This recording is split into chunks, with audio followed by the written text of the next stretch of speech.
हाँ, तो हमारे छात्र छात्राओं, आप लोग कैसे हैं? हमें उम्मीद है कि आप लोग अच्छे ही होंगे और आपकी पढ़ाई अच्छी खासा से चलती होगी। तो आइए, अब समय मात्र आपका 2.5 महीना रह चुका है और आज आपका 15-16 गुजर ही रहा है। तो आइए, मैं क्लास 10 का इकोनॉमिक्स लेके आया हूँ। इकोनॉमिक्स का चैप्टर नंबर 2 है राज्य एवं राष्ट्र की आय। किसका किसका आय है? राज्य का भी और राष्ट्र का भी। तो आइए, पहला क्वेश्चन है, राष्ट्रीय आय की धारणा में शामिल है। तो राष्ट्रीय आय की धारणा में जो शामिल है वह GNP, उसके बाद है यह GDP कर दीजिए, GDP। उसके बाद आपका धारणा में है NNP। याद रखेंगे, इसको कहते हैं ग्रॉस डोमेस्टिक प्रोडक्ट और इसको कहते हैं नेट नेशनल प्रोडक्ट। ये सब शामिल है। ETC कर दीजिए, ETC याद रखेंगे, इत्यादि और भी शामिल है। तो कौन कौन शामिल है? GDP शामिल है और NNP शामिल है। सर्वप्रथम राष्ट्रीय आय के अनुमान का वर्ष था। सर्वप्रथम राष्ट्रीय आय का जो अनुमान किया गया था वह वर्ष कौन सा था? 1868 था माय डियर्स। 1868 में दादा भाई नौरोजी द्वारा पहला राष्ट्रीय आय का अनुमान लगाया गया था।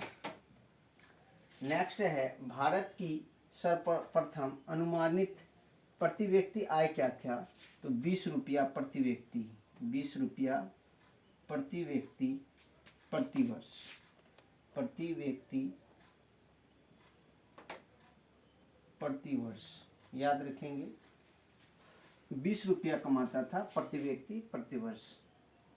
राष्ट्रीय आय की गणना विधि है। तो राष्ट्रीय आय की जो गणना विधि है तो वह याद रखिएगा, व्यवसायिक और क्या है? व्यवसायिक है। व्यवसायिक विधि है, व्यवसायिक गणना विधि। व्यवसायिक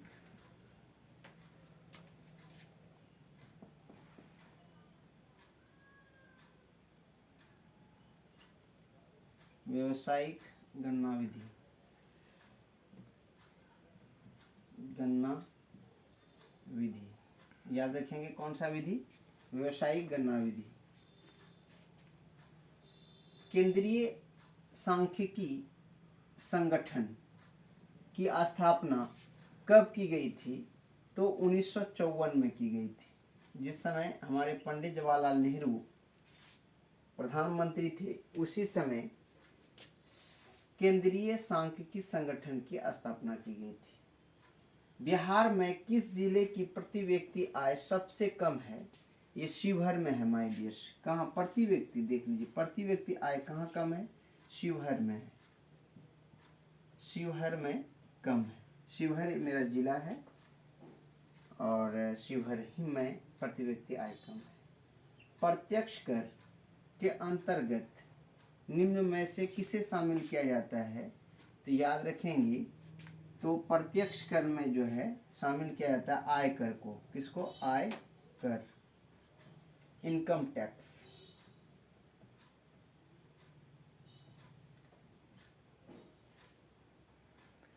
इनकम टैक्स को शामिल किया जाता है। नेक्स्ट है, दादा भाई नौरोजी ने सर्वप्रथम राष्ट्रीय आय का अनुमान कब लगाया? तो 1868 में। याद रखेंगे, 1868 ईस्वी में। योजना काल में भारत की औसत वार्षिक विकास दर रही तो 4.2%। 4.2%। कितना? 4.2%। बिहार की आय सर्वाधिक योगदान है। बिहार की आय में सर्वाधिक योगदान है किसका है माय डियर्स? कृषि यानी कि सेवा क्षेत्र का। किसका? सेवा क्षेत्र का। सेवा क्षेत्र का। पहले कृषि का था लेकिन अब धीरे धीरे सेवा क्षेत्र का है।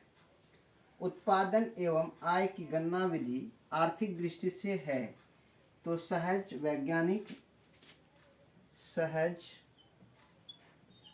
गणना विधि,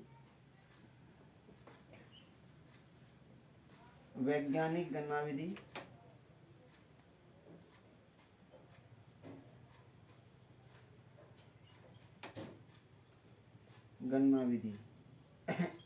इसी कर लीजिए इत्यादि।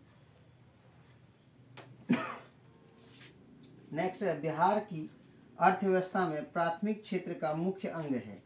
तो प्राथमिक क्षेत्र याद रखेंगे, प्राथमिक क्षेत्र के अंतर्गत कृषि आता है, कृषि।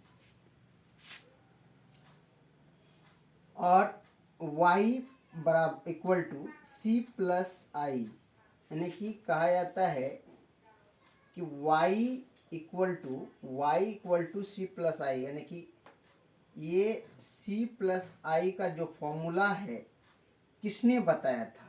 C प्लस आई का फॉर्मूला किसने दिया था? प्रोफेसर कैन्स ने दिया था। प्रोफेसर कैन्स, कौन दिया था? प्रोफेसर कैन्स ने दिया था। याद रखेंगे, प्रोफेसर कैन्स ने दिया था। राष्ट्रीय आय का अर्थ है, राष्ट्रीय आय का अर्थ है कि देश का आय, देश का आय को राष्ट्रीय आय कहते हैं। देश के आय को राष्ट्रीय आय कहते हैं। भारत में किस राज्य का प्रति व्यक्ति आय सर्वाधिक है?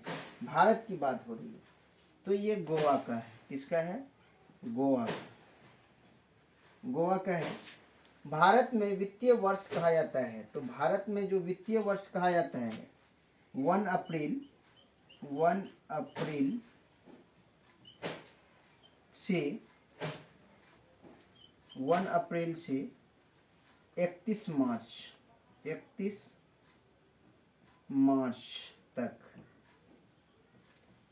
मार्च तक वित्तीय वर्ष कहा जाता है। भारत में राष्ट्रीय आय की गणना कौन करता है? CSO, केंद्रीय सांख्यिकी संगठन, CSO, जिसकी स्थापना 1954 में की गई थी।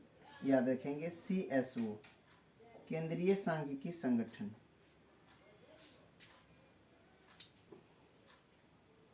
Central statistics organisations.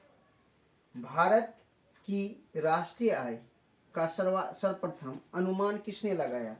दादा भाई नौरोजी। दादा भाई नौरोजी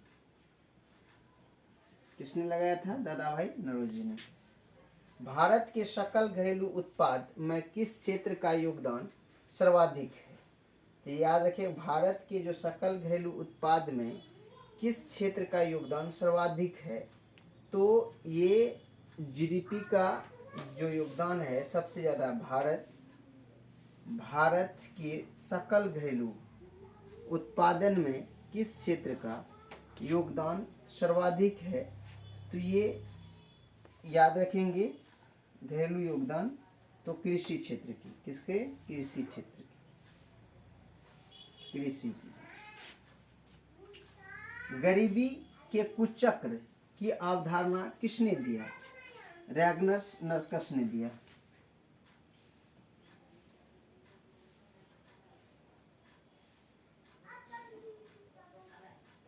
रैग्नर्स नर्कस ने दिया था। कौन दिया था? रैग्नर नर्कस ने दिया था। याद रखेंगे, रैग्नर्स नर्कस ने दिया था। माय डियर्स, हमें आशा है कि आप लोग समझ गए होंगे। यदि आपको कोई चीज़ अगर पूछना है तो आप कमेंट सेशन में जा कर के आप कमेंट कर सकते हैं। तो आइए मैं इसको एक बार रिपीट कर देता हूँ, अगर आप लोग ध्यानपूर्वक नहीं सुने हैं तो फिर से सुन लें। राष्ट्रीय आय की धारणा में शामिल है जीडीपी और एनएनपी। इसका मतलब हुआ gross domestic product, net national product, सकल घरेलू उत्पाद और नेट यानी शुद्ध राष्ट्रीय उत्पाद, ये शामिल किए जाते हैं। सर्वप्रथम राष्ट्रीय आय के अनुमान का वर्ष था, जो अनुमान लगाया गया था किसके द्वारा, दादा भाई नौरोजी द्वारा। कब लगाया गया था, 1868 ईस्वी में लगाया गया था। भारत की सर्वप्रथम अनुमानित प्रति व्यक्ति आय थी 20 रुपया प्रति व्यक्ति था, मात्र 20 रुपया कमाते थे लोग तभी, एक वर्ष में 20 रुपया। आप बता सकते हैं, ये 1868 की बात है। और पहला गणना करने वाला दादा भाई नौरोजी ही थे। कौन थे, दादा भाई नौरोजी ही थे। तो आइए नेक्स्ट क्वेश्चन कहता है, राष्ट्रीय आय की गणना विधि है तो व्यवसायिक गणना विधि है हमारे यहाँ। उसके बाद या मूल्य योग की गणना विधि कह सकते हैं। राष्ट्रीय व्यवसायिक गणना विधि, मूल्य योग गणना विधि, मूल्य योग गणना विधि, गणना विधि। चलिए नेक्स्ट है, केंद्रीय सांख्यिकी संगठन की स्थापना कब हुई थी, 1954 में हुई थी। और ये प्रधानमंत्री कौन थे, पंडित जवाहरलाल नेहरू थे, उसी के रीजन में हुआ था, कार्यकाल में हुआ था। बिहार में किस जिले की प्रति व्यक्ति आय सबसे कम है, तो शिवहर की है। अगर पूछे सबसे अधिक किसका है, तो पटना का है। याद रखेंगे, सबसे अधिक प्रति व्यक्ति आय पटना का है, सबसे ज्यादा जनसंख्या वाला जिला पटना है, याद रखेंगे। और प्रत्यक्ष कर के अंतर्गत निम्न में से किसे शामिल किया जाता है, तो आय कर को शामिल किया जाता है, यानी इनकम टैक्स को प्रत्यक्ष कर में शामिल किया जाता है। दादा भाई नौरोजी ने सर्वप्रथम राष्ट्रीय आय का अनुमान कब लगाया था, 1868 ईस्वी में लगाया था। योजना काल में भारत की औसत वार्षिक विकास दर रही 4.2%। बिहार की गणना में बिहार की आय में सर्वाधिक योगदान है, तो सेवा क्षेत्र का है। उत्पादन एवं आय की गणना विधि आर्थिक दृष्टि से है सहज गणना विधि, वैज्ञानिक गणना विधि इत्यादि। बिहार की अर्थव्यवस्था में प्राथमिक क्षेत्र का मुख्य अंग है, तो कृषि है। प्राथमिक क्षेत्र कृषि। आर्थिक क्षेत्र 3 ही है, कौन कौन है, प्राइमरी सेक्टर्स, सेकेंड सेक्टर्स और यानी कि आपका सेवा क्षेत्र, सर्विस सेक्टर्स। तो पहला है प्राथमिक सेक्टर, प्राथमिक सेक्टर में आपका कृषि आता है। और दूसरा है द्वितीय सेक्टर्स यानी कि सेकेंडरी सेक्टर्स में इंडस्ट्रीज आता है। और थर्ड सेक्टर्स, तृतीय सेक्टर्स जिसको हम लोग कहते हैं, वो सेवा क्षेत्र आता है। क्या आता है, सेवा क्षेत्र आता है। 3 क्षेत्रों में बांटा गया है। तो आइए नेक्स्ट है, y बराबर यानी इक्वल टू C प्लस आई का फॉर्मूला किसने बताया, तो प्रोफेसर केन्स ने दिया था। आइए, राष्ट्रीय आय का अर्थ है देश की आय को राष्ट्रीय आय कहते हैं। भारत में किस राज्य का प्रति व्यक्ति आय सर्वाधिक है, तो गोवा। गोवा एक ऐसा राज्य है, तो भारत में सबसे ज़्यादा राष्ट्रीय आय गोवा का ही है। अगर पूछ दे क्षेत्रफल के दृष्टि से सबसे छोटा राज्य कौन है, ये माय डियर्स गोवा ही है। अब बताइए, क्षेत्रफल में वो छोटा है लेकिन आय में बहुत ज़्यादा है। उससे ज़्यादा आय मुंबई का भी नहीं है, दिल्ली का भी नहीं है, कोलकाता का भी नहीं है माय डियर्स, ना ही गुजरात का है। सबसे ज़्यादा प्रति व्यक्ति आय वाला जिला ये राज्य आपका गोवा है। और मानव विकास दर रखने वाला, सबसे अधिक मानव विकास दर रखने वाला राज्य केरल है। सबसे ज़्यादा साक्षरता दर रखने वाला राज्य केरल है। महिला साक्षरता दर रखने वाला सबसे राज्य कौन है, केरल है। तो आइए फिर आगे है आपका, भारत में वित्तीय वर्ष कहा जाता है, तो 1 अप्रैल यानी 1 अप्रैल से 31 मार्च तक इसको क्या कहा जाता है, वित्तीय वर्ष कहा जाता है।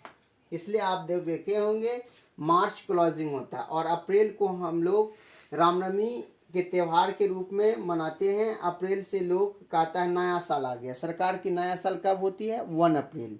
और हम लोग जो नया साल मनाते हैं ये सिर्फ जनवरी का महीने का नया साल होता है, अंग्रेजी महीने का।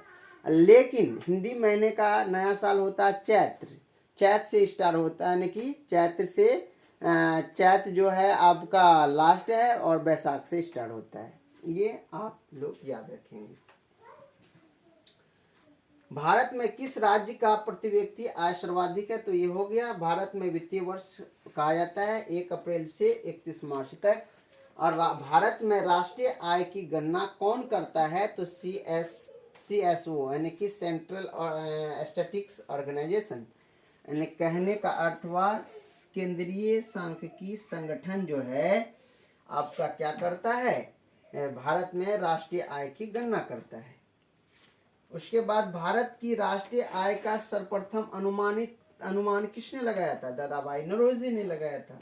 भारत के सकल घरेलू उत्पाद में किस क्षेत्र का योगदान सर्वाधिक है? तो कृषि का है। गरीबी के कुचक्र की धारणा किसने दिया था? रैग्नर्स नर्कस ने दिया था। माय डियर्स, अगर आपको स्क्रीनशॉट लेना है तो मैं हट गया हूँ पर्दे से, आप स्क्रीनशॉट ले लें या वीडियो को रोक करके स्क्रीनशॉट ले लें, या मेन जो पॉइंट है उसे उतार सकते हैं। और ये 2D पॉइंट है आपका, जो बिहार बुक है जिसको हम लोग कहते हैं BTC का बुक, BTC के बुक से ये लिया गया है और टोटल इम्पोर्टेंट है माय डियर। 1-2 बार आप पढ़ लीजिए, यूट्यूब से रट लीजिए, जहाँ दिक्कत है उसे लिख लीजिए। आप अगर एक बार पढ़ करके लिख लेते हैं तो आपको याद हो जाएगा, और याद करना आपको है।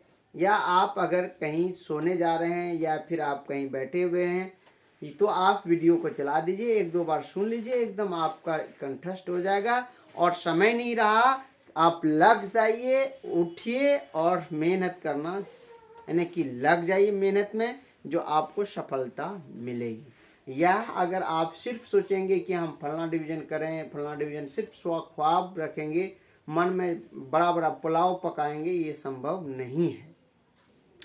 जो मेहनत करेगा उसी का रिजल्ट अच्छा होगा, और जो मेहनत नहीं करेगा उसका रिजल्ट अच्छा नहीं होगा।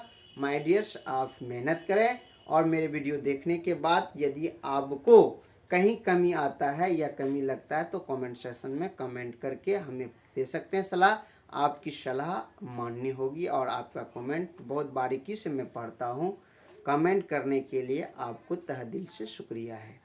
चलिए, इसी के साथ मैं अपने वाणी को विराम देता हूँ। जय हिंद, जय